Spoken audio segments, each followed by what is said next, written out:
La luna deslumbrante asoma entre los árboles. La oscuridad de la noche lo inunda todo. Y una tenue niebla comienza a aparecer. Adéntrate en el bosque. Busca el árbol viejo. Siéntate a su lado. Ponte cómodo, cierra los ojos y escucha la historia que traen hasta ti las criaturas de la noche. Bienvenidos. Estos son los cuentos del bosque oscuro.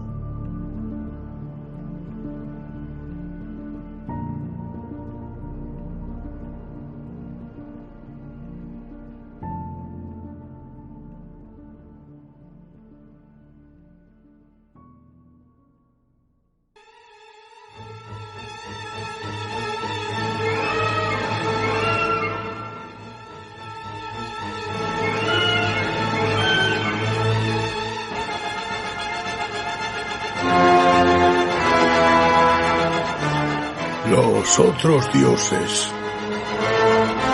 de Howard Phillips Lovecraft.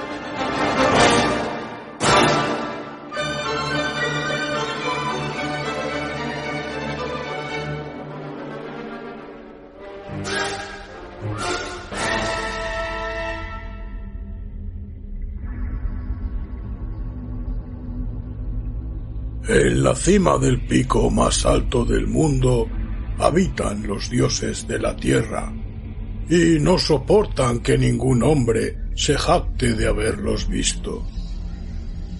En otro tiempo poblaron los picos inferiores, pero los hombres de las llanuras se empeñaron siempre en escalar las laderas de roca y de nieve, empujando a los dioses hacia montañas cada vez más elevadas, hasta hoy, en que solo les queda la última. Al abandonar sus cumbres anteriores, se llevaron sus propios signos, salvo una vez que, según se dice, dejaron una imagen esculpida en la cara del monte llamado Granek. Pero ahora se han retirado a la desconocida Kadath del desierto frío, en donde los hombres no entran jamás, y se han vuelto severos. Y si en otro tiempo soportaron que los hombres los desplazaran, ahora les han prohibido que se acerquen. Pero si lo hacen, les impiden marcharse. Conviene que los hombres no sepan dónde está Kadath. De lo contrario, tratarían de escalarla en su imprudencia. A veces, en la quietud de la noche, cuando los dioses de la tierra sienten añoranza, visitan los picos donde moraron una vez y lloran en silencio al tratar de jugar en las recordadas laderas. Los hombres han sentido las lágrimas de los dioses sobre el nevado Turai, aunque creyeron que era lluvia. Y han oído sus suspiros en los quejumbrosos vientos matinales del Erión. Los dioses suelen viajar en las naves de nubes, y los sabios campesinos tienen leyendas que les disuaden de acercarse a ciertos picos elevados por la noche, cuando el cielo se nubla, porque los dioses no son tan indulgentes como antaño. En Ultar, más allá del río Sky, vivía una vez un anciano que deseaba contemplar a los dioses de la tierra. Este hombre conocía profundamente los 7 libros crípticos de la tierra y estaba familiarizado con los manuscritos nacóticos de la distante y helada Lomar. Se llamaba Barzai el Sabio, y los lugareños cuentan cómo escaló una montaña la noche del extraño eclipse. Barzai sabía tantas cosas sobre los dioses que podía contar sus idas y venidas. Y adivinaba tantos secretos que se tenía a sí mismo por un semidios. Fue él quien aconsejó prudentemente a los diputados de Ultar cuando aprobaron la famosa ley que prohibía matar gatos, y quien dijo al joven sacerdote Atal dónde se habían ido los gatos negros en la medianoche de la víspera de San Juan. Barzai estaba profundamente versado en la ciencia de los dioses de la tierra y le habían entrado deseos de ver sus rostros.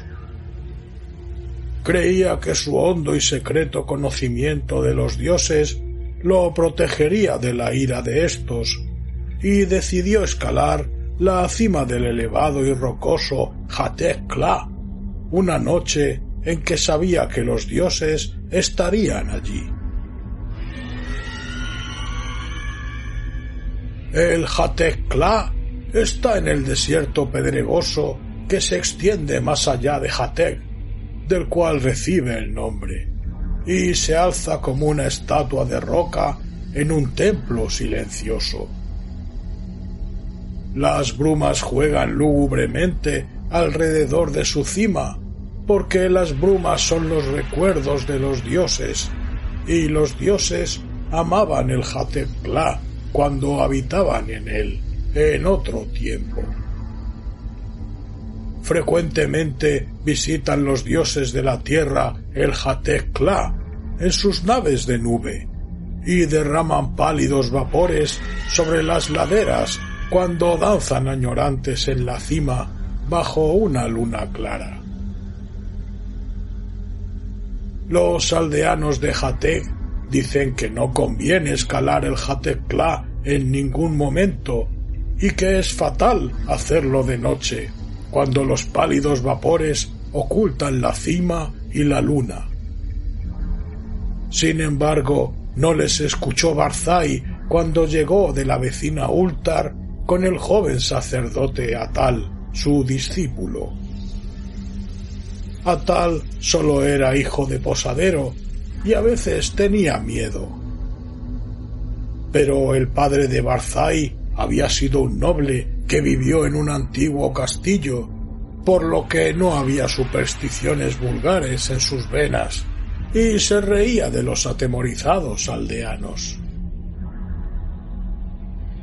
Barzai y Atal salieron de Hatek hacia el pedregoso desierto, a pesar de los ruegos de los campesinos, y charlaron sobre los dioses de la tierra junto a su fogata por las noches. Viajaron durante muchos días hasta que divisaron a lo lejos al altísimo Hatek-Kla con su halo de lúgubre bruma. El 13º día llegaron al pie de la solitaria montaña y Atal confesó sus temores. Pero Barzai era viejo, sabio, y no conocía el miedo, así que marchó delante osadamente por la ladera que ningún hombre había escalado desde los tiempos de Sansu, de quien hablan con temor los mohosos manuscritos nacóticos. El camino era rocoso y peligroso a causa de los precipicios y acantilados y aludes. Después se volvió frío y nevado, y Barzai y Atal resbalaban a menudo y se caían mientras se abrían camino con bastones y hachas. Finalmente el aire se enrareció, el cielo cambió de color y los escaladores encontraron que era difícil respirar. Pero siguieron subiendo más y más, maravillados ante lo extraño del paisaje y emocionados pensando en lo que sucedería en la cima cuando saliera la luna y se extendieran los pálidos vapores. Durante 3 días estuvieron subiendo más y más hacia el techo del mundo. Luego acamparon en espera de que se nublara la luna. Durante 4 noches esperaron en vano las nubes, mientras la luna derramaba su frío resplandor a través de las tenues y lúgubres brumas que envolvían el mudo pináculo. Y la 5ª noche, en que salió la luna llena, Barzai vio unos nubarrones densos a lo lejos por el norte, y ni él ni Atal se acostaron, observando cómo se acercaban. Espesos y majestuosos, navegaban lenta y deliberadamente. Rodearon el pico muy por encima de los observadores y ocultaron la luna y la cima. Durante 1 hora larga estuvieron observando los dos, mientras los vapores se arremolinaban y la pantalla de nubes se espesaba y se hacía más inquieta. Barzai era versado en la ciencia de los dioses de la tierra y escuchaba atento los ruidos. Pero Atal, que sentía el frío de los vapores y el miedo de la noche, estaba aterrado. Y aunque Barzai siguió subiendo más y más, y le hacía señas ansiosamente para que fuera también, Atal tardó mucho en decidirse a seguirlo. Tan densos eran los vapores que la marcha resultaba muy penosa, y aunque Atal lo siguió al fin, apenas podía ver la figura gris de Barzai en la borrosa ladera, arriba, a la luz nublada de la luna. Barzai marchaba muy delante, y a pesar de su edad, parecía escalar con más soltura y facilidad que Atal, sin miedo a la pendiente que empezaba a ser demasiado pronunciada y peligrosa, salvo para un hombre fuerte y temerario, y sin detenerse ante los grandes y negros precipicios que Atal apenas podía saltar. Y de este modo escalaron intensamente rocas y precipicios, resbalando y tropezando, sobrecogidos a veces ante el impresionante silencio de los fríos y desolados pináculos y mudas pendientes de granito. Súbitamente, Barzai desapareció de la vista de Atal y salvó una tremenda cornisa que parecía sobresalir y cortar el camino a todo escalador que no estuviese inspirado por los dioses de la tierra. Atal estaba muy abajo, pensando qué haría cuando llegara a dicho punto, cuando observó curiosamente que la luna había aumentado, como si el despejado pico y lugar de reunión de los dioses estuviese muy cerca. Y mientras gateaba hacia la cornisa saliente y hacia el cielo iluminado, sintió los más grandes terrores de su vida. Y entonces, a través de las brumas de arriba, oyó la voz de Barzai que gritaba locamente de gozo. «He oído a los dioses de la tierra cantar dichosos en el Hatekla. Barzai el profeta conoce las voces de los dioses de la tierra. Las brumas son tenues y la luna brillante. Hoy veré a los dioses danzar frenéticos en el Hatekla que tanto amaron en su juventud. La sabiduría hace a Barzai más grande aún que los dioses de la tierra, y los encantos y barreras de todos ellos no pueden nada contra su voluntad. Barzai contemplará a los dioses de la tierra, aunque ellos detesten ser contemplados por los hombres». Atal no podía oír las voces que Barzai oía, pero ahora estaban cerca de la cornisa y buscaba un paso, Entonces oyó crecer la voz de Barzai de forma más sonora y estridente. La niebla es muy tenue y la luna arroja sombras sobre las laderas. Las voces de los dioses de la tierra son violentas y airadas. Temen la llegada de Barzai el sabio, porque es más grande que ellos. La luz de la luna fluctúa y los dioses de la tierra danzan frente a ella. Veré danzar sus formas, saltando y aullando a la luz de la luna. La luz se debilita, los dioses tienen miedo. Mientras Barzai gritaba estas cosas, Atal notó un cambio espectral en todo el aire, como si las leyes de la tierra cedieran ante otras leyes superiores. Porque, aunque el sendero era más pronunciado que nunca, el ascenso se había vuelto espantosamente fácil, y la cornisa apenas fue un obstáculo cuando llegó a ella y trepó peligrosamente por su cara convexa.